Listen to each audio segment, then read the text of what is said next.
In this video, we're going to talk about how Native Americans engineered entire underground systems to survive Arctic winters. Most people think survival meant huddling around a fire, hoping to make it through till spring. They're completely wrong. These weren't desperate caves dug in panic, but sophisticated networks of earth lodges, pit houses, and storage chambers that turned frozen ground into humanity's greatest ally. Temperatures dropped to 60 degrees below zero, yet families sat warm in homes 20 feet beneath the snow. By the end of this video, you'll understand why these underground systems represent some of the most brilliant engineering in human history. Snow drifts across the northern plains, piling against nothing. The landscape is empty, no houses, no chimneys, just rolling white under a gray sky. Then smoke rises from the earth itself. A thin column curling upward from what looks like a grassy hill. Inside that mound, 20 feet below the surface of the snow, a fire burns. And around it, children sleep on fur blankets. Their grandmother stirs a clay pot. Outside, the temperature is 30 degrees below zero, but inside it's warm enough to sit without a coat on. For thousands of winters, Native American tribes across the continent survived cold that could kill an exposed human in minutes. The Mandan and Hidatsa of the northern plains, the Arikara along the Missouri River, the interior Salish and Sathaptin peoples of the plateau, the Mogollon and ancestral Puebloans of the southwest, each culture solved the same problem: how to stay alive when winter came in its wrath. They had no furnaces, no insulation as we know it, no fossil fuels. But what they had was something more fundamental. They understood that the ground beneath their feet held heat. The physics are simple. Soil doesn't change temperature quickly. 3 feet underground, the earth stays near 50 degrees Fahrenheit even when the surface is frozen solid. Air, by contrast, loses heat instantly to wind. A fire in an open shelter might warm your face, but the cold steals that heat before it can settle. But put that same fire in a room wrapped in earth, and the soil itself becomes a battery, absorbing warmth during the day, releasing it slowly through the night. This is thermal mass, and it's why cellars stay cool in summer and warm in winter. On the plains, Mandan women directed the construction of earth lodges. They marked a circle in the prairie sod, sometimes 60 feet across, and dug a shallow pit. 4 massive cottonwood posts, each a foot thick and forked at the top, were planted at the center, forming the bones of the structure.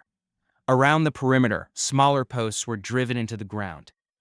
Across these, willow branches and prairie grass were woven into a dome.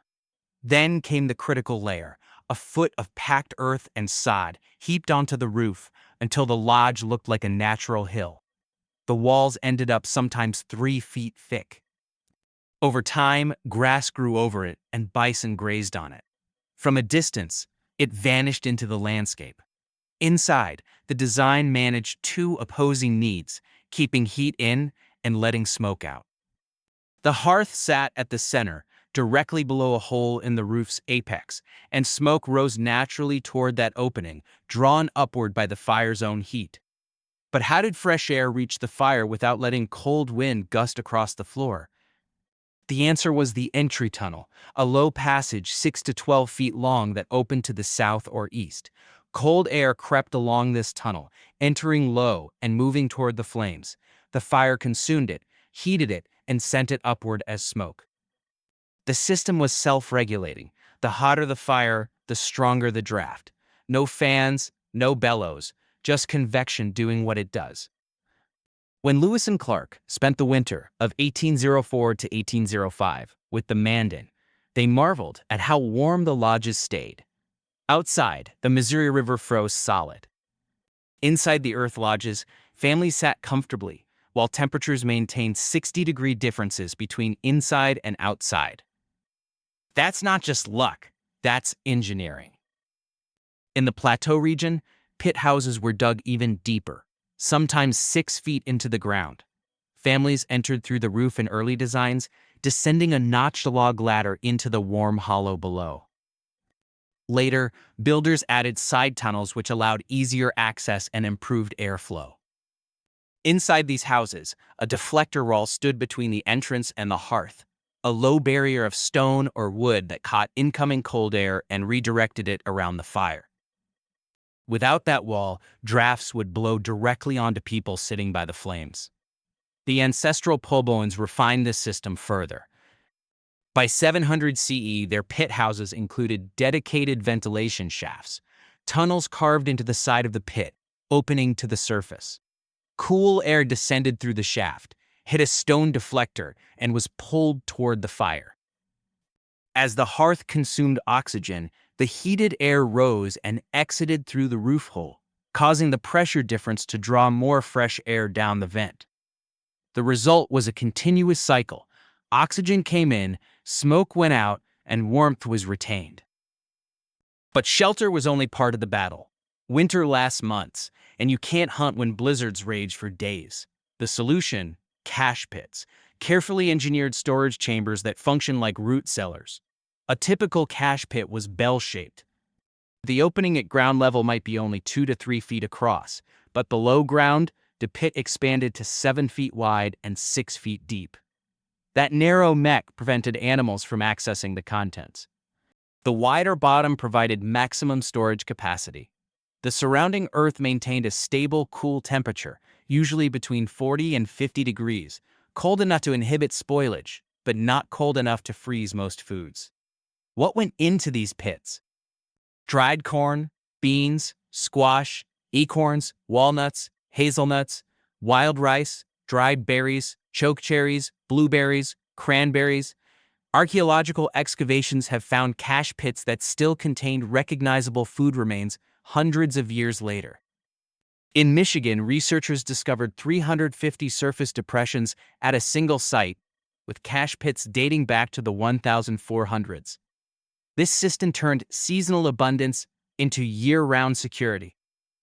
But these homes weren't only practical. The Mondan believed the 4 central posts represented the pillars holding up the sky. Plebeian families carved small holes in their floors known as sipapu, which symbolized the portal through which their ancestors emerged from the underworld. Every time they cooked or sliced in that space, they lived inside a creation story. Women owned the lodges they built. Grandmothers taught granddaughters which wood wouldn't rot, which angle shed snow, and which prayers to say when raising the center posts. 82 pre-industrial cultures across the globe built pit houses, from the Arctic to the Andes, from Siberia to ancient Japan. People independently discovered that winter's answer lies beneath your feet. The logic is universal. The storms come and go, but the earth remains, and it asks nothing in return for its warmth but respect. These underground systems didn't fail, they were interrupted.